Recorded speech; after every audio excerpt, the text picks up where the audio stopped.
Hello and welcome to Jurisearch YouTube channel. So IPR काफी important subject है for UGC NET exam. In fact अगर June attempt की बात करें तो काफी क्वेश्चंस पूछे गए थे इस सब्जेक्ट से, राइट? चाहे वो कॉपीराइट हो या पेटेंट हो।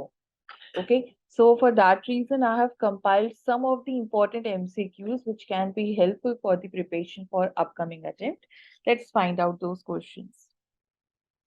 तो the first one is match of the following. तो एक लिस्ट में आप देख सकते हैं कि केस लॉज है और दूसरे लिस्ट में उसका डिस्क्रिप्शन है, राइट?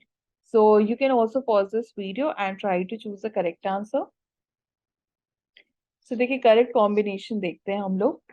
सो Eastern Book Company versus DB Modak, ये आपका केस है related to the minimum of creativity test. ठीक है, कॉपीराइट का केस है, राइट? तो ए का 2 हो जाएगा।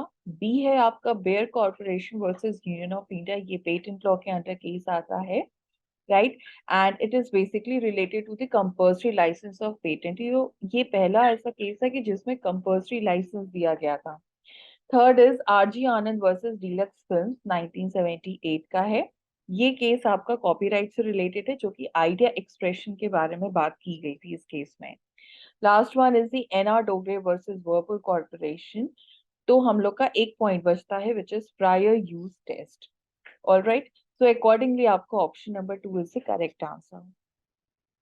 Next question, that resale share right in original copies under section 53A of the Copyright Act 1957 is not applicable to, right? So अगर आप section 53A पढ़ेंगे कॉपीराइट का, तो that is basically related to the painting, sculpture, literary and the dramatic work. It has nothing to do with the cinematograph film, right? So accordingly आपका option number 4 is your correct answer. ठीक है, तो cinematograph पे applicable नहीं होगा।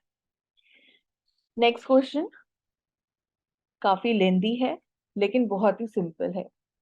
सो Asha, a journalist employed, writes a story in the newspaper. So Asha being a journalist, वो story लिखती है न्यूज़पेपर में, and Deepak makes a film based on that story.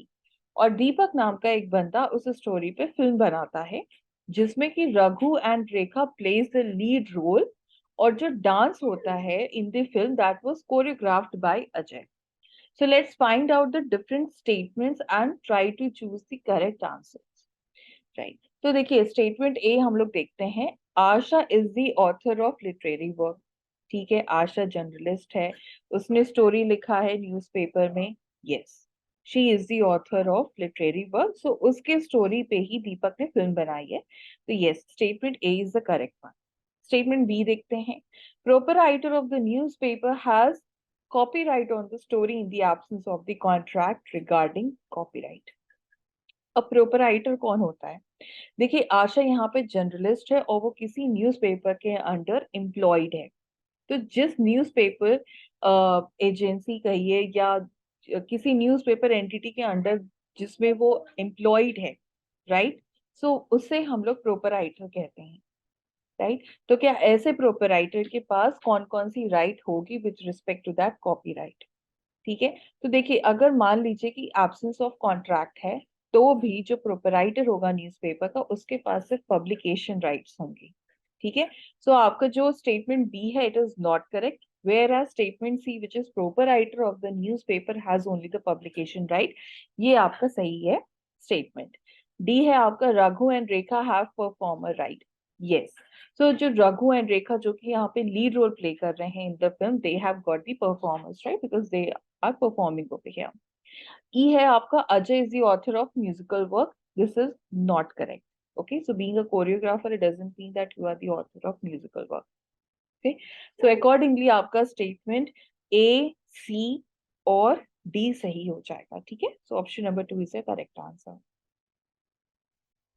Next question. The owner of the copyright of the sound recording has which one of the following right under section 14E of the Copyright Act? So अगर आप section 14 देखेंगे copyright act का, which is related to the meaning of copyright, थोड़ा lengthy section है लेकिन काफी simple है और काफी इंपॉर्टेंट भी है समझने के लिए।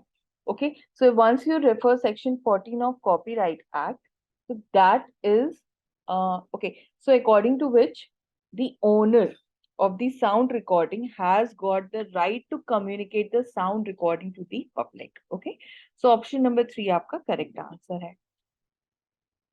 Next one, nothing in TRIPS Agreement 1995 shall derogate from the existing obligations prescribed under. So out of the given acts, we have to choose the correct combination.